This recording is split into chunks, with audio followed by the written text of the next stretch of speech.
नमस्कार दोस्तों, स्वागत है आपका अपना YouTube चैनल पूजा इंस्टीट्यूट पर। मैं जेके सर आज आप लोगों के लिए दोस्तों फोर्थ ग्रेड पर एक वीडियो बहुत इंपॉर्टेंट बनाने के लिए आया हूं और ये बहुत इंपॉर्टेंट है। आप लोगों के सारे कंफ्यूज दूर कर दूंगा पद वृद्धि से रिलेटेड।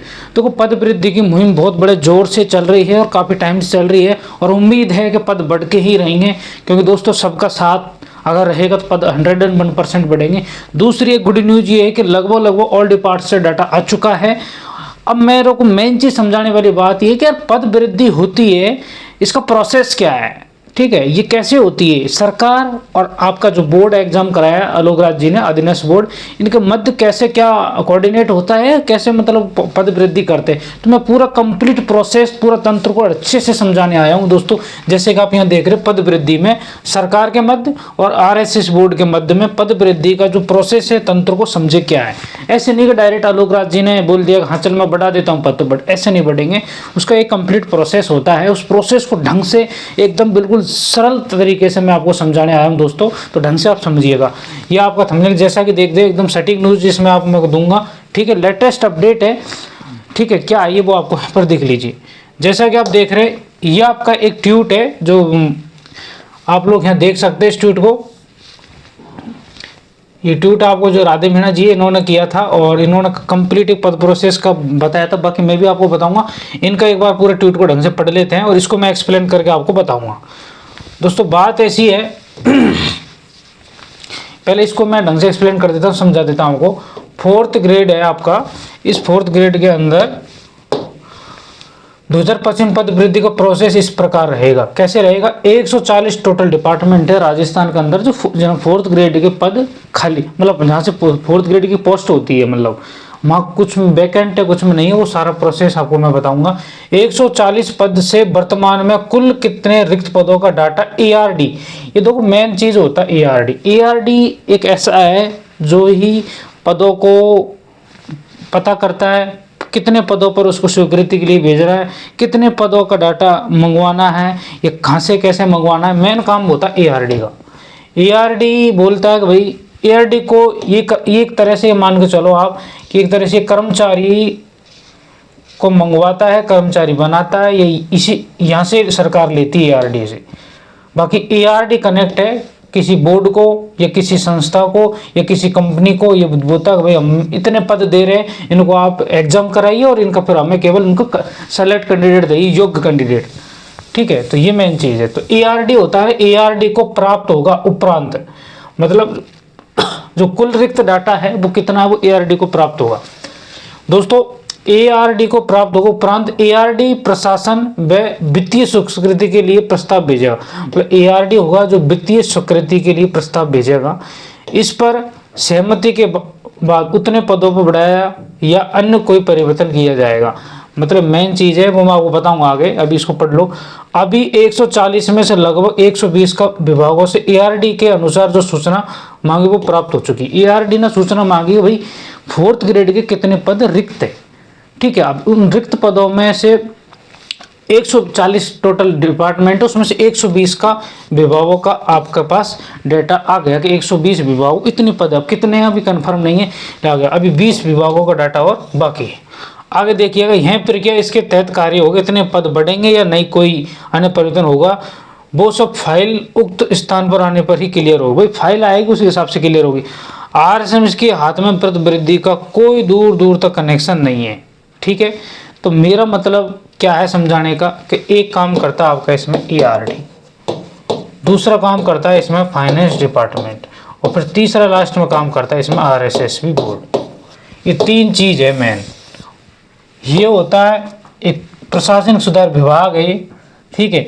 ये डाटा मंगवाएगा विभागों से और ये फिर पद को मतलब पैसों की स्वीकृति के लिए फाइनेंस डिपार्टमेंट के लिए वित्तीय स्वीकृति के लिए इसको भेजेगा। ये सरकार है एक तरह से, ये सरकार है। जो आपका वित्त विभाग है ये सरकार है। सरकार को ERD ने माना कि 20,000 पद भेजे कि भाई हम 20,000 पद हमारे पास खाली है, अब आप इनमें से 20,000 को कोई नौकरी लगवाना चाह रहे हैं, 20,000 कोई आगे इसमें अगर आपके पास वित्तीय धन का है जुगाड़ तो आप इतने दीजिए, इनमें से नहीं फिर कितना दे दिया आप बताइए। फिर सरकार करेगी कि भाई हमारे पास राजकोष के अंदर इतना है पैसा तो हम इतने की वित्तीय स्वीकृति दे सकते हैं, तो वो कितने की देगी वो कन्फर्म नहीं कह सकते, वो सरकार पर ही डिपेंड होता है, वो देगी। तो फाइनेंस डिपार्टमेंट क्लियर करेगी मैं कितने पदों को स्वीकृत दूंगा। ERD के पास तो ज़्यादा होते हैं पद, क्योंकि उसने तो पूरा निचोड़ के पूरा मंगवा दिया, लेकिन ERD भेजेगी पैसों की स्वीकृति के लिए किसको, फाइनेंस डिपार्टमेंट को। अब फाइनेंस डिपार्टमेंट पूरे का तो पूरा अप्रूवल देगा नहीं, दे भी देता लेकिन चांस नहीं देता, थोड़ा काट लेता, कम पदों पर देता है। जैसे माने 20,000, 20 में से मान लो चलो 15,000 का तो देगा, 15, 16, 17। इसके बाद में स्वीकृति होने के बाद में ये फाइनेंस डिपार्टमेंट फिर ERD को भेजेगा, भाई हमने इतने पदों की स्वीकृति दे दी, इनका एग्जाम करवाओ या जो भी करवाओ, इनको हमें इनका ये कैंडिडेट हमें सेलेक्ट योग्य कैंडिडेट चाहिए हमें। तो ERD क्या करेगा फिर तुरंत RSSB बोर्ड को भेजेगा, भाई अभी प्रोसेस में चल रही है भर्ती, आपने एग्जाम करा दिया है और इसका अभी फाइनल रिजल्ट DP रिजल्ट नहीं निकाला, तो ये पद और इसमें ऐड करके फिर आपको रिजल्ट निकालिए। तो अधीनस्थ बोर्ड का लोग राज जी तो तैयार बैठी कि भाई हमें तो कोई सूचना मिलते तुरंत हम तो वैकेंसी में ऐड करके और हम तुरंत आपको प्रेस नोट जारी कर देंगे पब्लिकली कि हमने इतने पद ऐड कर दिए हैं। और अब जैसे ही रिजल्ट आए, जैसा आपको पता 14-15 जनवरी तक रिजल्ट आ जाएगा, रिजल्ट आएगा तुरंत रिजल्ट के अंदर आपको ये पदों ऐड के साथ आपको इतने गुणे का आपको रिजल्ट देखने को मिलेगा। तो ये प्रोसेस होता है। एक को मैंने और ढंग से स्टेप बाय इसको समझा दिया है। कैसा है, देखो ERD होता है, ERD ऑर्डर देता है किसको, ऑल डिपार्टमेंटों को कि भाई कितने पद खाली वो हमें दीजिए। फिर ये खाली ऑल डिपार्टमेंट अलग अलग जो भी डिपार्टमेंट है सब फिर दोबारा सेंड करते हैं किसको, ERD को। ERD को भेज दिया, अब ERD क्या करेगा, वित्तीय स्वीकृति के लिए किसको, फाइनेंस डिपार्टमेंट को, FD का मतलब फाइनेंस डिपार्टमेंट को भेजेगा ERD फॉर अप्रूवल के लिए। अप्रूवल के लिए इसने भेज दिया। अप्रूवल के लिए भेजने के बाद में अप्रूव कितने होके आए होने के बाद में फिर फाइनेंस डिपार्टमेंट सेंड करेगा, ठीक है, अप्रूव इसको ये सेंड करेगा आपको ERD को। अब ERD को सेंड करेगा, फिर ERD क्या करेगी, ERD RSSB राजस्थान कर्मचारी चयन आयोग अधीनस्थ बोर्ड को इस सेंड करेगा। आलोक राज जी के पास यहाँ पर पद आ जाएंगे, कब आएंगे, पहले तो ERD वैकेंट सीट मंगवाएगा, उसमें से वैकेंटों को वित्त विभाग को भेजेगा कि भाई कितनों पर अप्रूवल दे रहे हो आप, कितनों पर सहमति कर रहे हो, उनमें से जितनों को दो उन पदों को अधीनस्थ बोर्ड को कौन भेजेगा, ERD। काम ERD का ये तो केवल फाइनेंस डिपार्टमेंट ये तो स्वीकृति देगा बस ERD।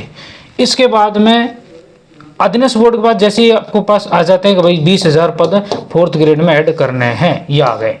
आने के बाद में तुरंत ये एक दिन भी टाइम लगेगा, तुरंत फटाफट ये प्रेस नोट जारी कर देगा पब्लिकली कि भाई 4th ग्रेड चतुर्थ श्रेणी अधिकारी या चतुर्थ श्रेणी कर्मचारी में इतने पद वृद्धि या ऐड किए जाते हैं, अब इतने पदों पर आपका 2 गुना या 1.5 गुना जो का रिजल्ट आएगा। तो ये दोस्तों कंप्लीट प्रोसेस होता है। मैं उम्मीद करता हूँ आपको समझ में आ गया होगा, ठीक है। और फिर भी कोई दिक्कत रहती है तो आप मुझे कमेंट बॉक्स में कमेंट करके ज़रूर बताएं कि सर हमारे को समझ में आया नहीं है। बाकी इसमें समझने लायक 1% भी बात नहीं थी, थोड़ा कंफ्यूज दूर किया आपका। क्या पद वृद्धि आप आलोक राज को बोलते, पद वृद्धि आलोक राज एक्टिव है, आलोक राज जी सर एक्टिव है, उन्होंने बोल दिया कि भाई हमने तो आगे से अप्रोच किया है डिपार्टमेंटों को, ERD को, कि भाई अगर पद वृद्धि हो रहे हैं, प्रेस नोट उनको भेजा, मतलब उनको लेटर जारी किया है, अगर हो रहे तो हमें बताइएगा, नहीं तो हम टाइम पर रिजल्ट तो फिर वैकेंसी तो उनको कंप्लीट करना और भी वैकेंसी पूरी करना है ना। ये इसलिए क्या होता है कि दोस्तों पद वृद्धि के लिए मेन मुखिया है वो ERD और वित्त विभाग है, ये दोनों के मध्य ही जो चीज़ फाइनल होगी, और दोनों एक तरह से आप सरकार कह सकते हो। ERD आपका जैसा कि आपको पता है सेक्रेटरीट सचिवालय के अंदर डिपार्टमेंट है, और वहीं आपका CMO है, और वहीं आपका वित्त विभाग है। तो दोनों के मध्य जो चीज़ होगी वो सरकार तय करती है। ERD एक एक्टिव है कि भाई हम पद मंगवा रहे हैं, हम बढ़ाने को रेडी है। अब ERD सरकार को पद भेजेगी कि कितने पर स्वीकृति मिलेगी, वो भेजती है स्वीकृति या नहीं भेजती है, नई रिक्रूटमेंट में उनको तब्दील करती है, जैसा है वो अभी क्लियर नहीं है। फाइल आने के बाद में ही आपका कि क्या परिवर्तन होगा या नहीं आएगी, ये इसी में ऐड होगा, उसके बाद मेरे क्लियर होता है। तो अभी तक ये है कि डाटा आ रहा है, लेकिन मैं आपको एक मोटा एक अनुमान ये लगा देता हूँ कि दोस्तों जब पद मंगवा रहे हैं तो ये तो नहीं कि तुरंत ही नहीं भर्ती के लिए मंगवा रहे हो, ये है कि पद इसमें पक्का 100% ऐड तो होंगे। अब कितने हो ये फिक्स नहीं है, ये इसलिए फिक्स नहीं है क्योंकि वित्त विभाग कितनों पर स्वीकृति देता है, ये उस पर डिपेंड है। ठीक है, तो आई होप मैंने आपको जो भी बताया आपको समझ में आ गया होगा। फिर भी कोई दिक्कत है आप कमेंट कर देना। और इसके बाद में 4th ग्रेड पे एक और बहुत ही भयंकर वाली वीडियो आपको लेकर आऊँगा, और बाकी के आपको जो ताम झाम ये सारे आपके डाउट चल रहे हैं पद वृद्धि से रिलेटेड, ठीक है, आपका कितने गुणा का क्या है रिजल्ट आएगा, डीबी का प्रोसेस, ठीक है। कट ऑफ पर मैंने अभी तक एक वीडियो नहीं बनाई है और शायद मैं नहीं बनाऊंगा क्योंकि कट ऑफ का अभी कोई डिसाइड नहीं कर सकते। बाकी मैं आपको बता देता हूं कि अब तक का आपने हज़ारों वीडियो देख ली होगी, हज़ारों आपने कमेंट पढ़ लिए होंगे, हज़ारों आपने लोगों की बातें सुन ली होगी, और अब तक का जो अपडेट आया है, जैसे आपको ऑब्जेक्शन होगा, ऑब्जेक्शन के बाद में आपको जैसा कि पता है कि ऑब्जेक्शन तो क्लियर है, ऑब्जेक्शन के बाद कितने क्वेश्चन पे किस किस शिफ्ट में क्या हुआ है वो भी आपको, तो इससे ये है कि मिनिमम मैं मान के चलता हूँ कि कुछ शिफ्टों में 5-7 क्वेश्चन डिलीट होंगे, कुछ में 1-2 होंगे, इससे ज़्यादा डिलीट नहीं होंगे। ये आपका अभी प्रेस नोट मतलब एक आपको जैसा कि पता है आरटीए के थ्रू एक ने अभी मंगवाया, तो वहाँ से ये चीज़ क्लियर हुई है। ठीक है, तो वहाँ से कितने पद बढ़ेंगे नहीं बढ़ेंगे ये तो आपका फाइनेंस डिपार्टमेंट क्लियर करेगा। दूसरा आपका कट ऑफ है, तो कट ऑफ पे दोस्तों बात ये कभी कितने आप क्वेश्चन डिलीट होंगे, डिलीट होने के बाद में सबको इक्वल करेंगे, इक्व परसेंटाइल फार्मूला लगाएंगे, उसके बाद में आपके कितने पद वृद्धि हो रहे हैं उस पद वृद्धि के हिसाब से 2 गुना करेंगे। तो दो अभी क्लियर कह नहीं सकते क्या है क्या नहीं, ये सब बिल्कुल मज़ेदार में है सारी बातें, लेकिन मैं आपको मोटा मोटा कट ऑफ अगर बात करूँ तो दोस्तों कट ऑफ में मान के चलता हूँ का हाईएस्ट जो 60% होती है ना, 120 क्वेश्चन का मतलब आपका 72 क्वेश्चन के लगभग, ये जनरल का आप अभी प्रेजेंट मान सकते हो। अगर पद वृद्धि हुए तो इसे डाउन ही रहेगा ना कि बढ़ेगा। ये एक मेरे अनुसार एक मोटा मोटा आइडिया, बाकी मैं इस पर कोई एक्स्ट्रा अलग से कुछ बता नहीं रहा, ये आइडिया है इतना हो सकता है। ठीक है, 72 जनरल, तो बाकी का तो और कम कर लो आप, ये आसपास रहने वाली है। ठीक है दोस्तों, तो आई होप मैं उम्मीद करता हूँ आपको समझ में आ गया होगा। और मुझे पहली बार सुन रहे दोस्तों जो भी मेरे 4th ग्रेड भाई लोग हैं तो वो आप चैनल को सब्सक्राइब कर देना। आगे भी मैंने 4th ग्रेड की वीडियो बनाऊंगा। पिछले मैंने 4th ग्रेड की वीडियो बहुत इंपॉर्टेंट बनाई थी आप लोगों को, आपको याद करो कि की कैसे आप मिलाते हैं, की के अंदर आपको सेट ही पता नहीं था, तो मैंने बताया कि सीट नंबर से यहाँ से आपको पता करो, सीट से सेट पता करो, सेट पता करने के बाद आप उनका प्रिंट निकालो, या सीधा कोई लिंक भी होती है आजकल, वहाँ से आप सीधा गोला भरो और आपका आ जाएगा। तो वो वीडियो मेरे लिए बहुत यूज़फुल थी, आप लोगों के लिए मेरे से ज़्यादा थी। तो दोस्तों ऐसे ही मैं बनाता हूँ कोई तो यूज़फुल वीडियो लाता हूँ, टाइम वैसे ही कम होता है, तो जो इंपॉर्टेंट बात हो उसको ऑथेंटिक तरीके से, एक जेन्युइन तरीके से मैं वीडियो लेकर आता हूँ। तो ये भी मुझे लगा कि यार आप पद वृद्धि का बार बार सोच रहे हो कैसे क्या बढ़ेगा, तो मैं इसको कंप्लीट वीडियो लेकर आया हूँ। तो उम्मीद करता हूँ सब समझ में आ गया होगा। आगे भी कोई ऐसा होगा मुद्दा, अगर कोई जो बिल्कुल कन्फ्यूज लेवल को, उसको क्लियर सरल शब्दों में आपको समझाने आऊँगा, बिल्कुल ऑथेंटिक न्यूज़ के साथ। ओके, तो उम्मीद करता हूँ दोस्तों सारी चीज़ समझ में आ गई। कमेंट कर देना, और सब पहली बार देख रहे हैं मुझे चैनल को सब्सक्राइब कर देना, लाइक कर देना, और दोस्तों लोगों को शेयर कर देना ताकि कन्फ्यूज क्लियर हो जाए कि यार पद कैसे बढ़ते हैं, पद बढ़ने का क्या प्रोसेस। पद सरकार अधीनस्थ बोर्ड के बीच के में होता है, अधीनस्थ बोर्ड का कोई रोल नहीं होता, पूरा सरकार का एआरडी और वित्त विभाग का रोल होता है, वहाँ से चीज़ें क्लियर होती। ओके, तो थैंक्स सभी लोगों को, नमस्कार, जय हिंद साथी।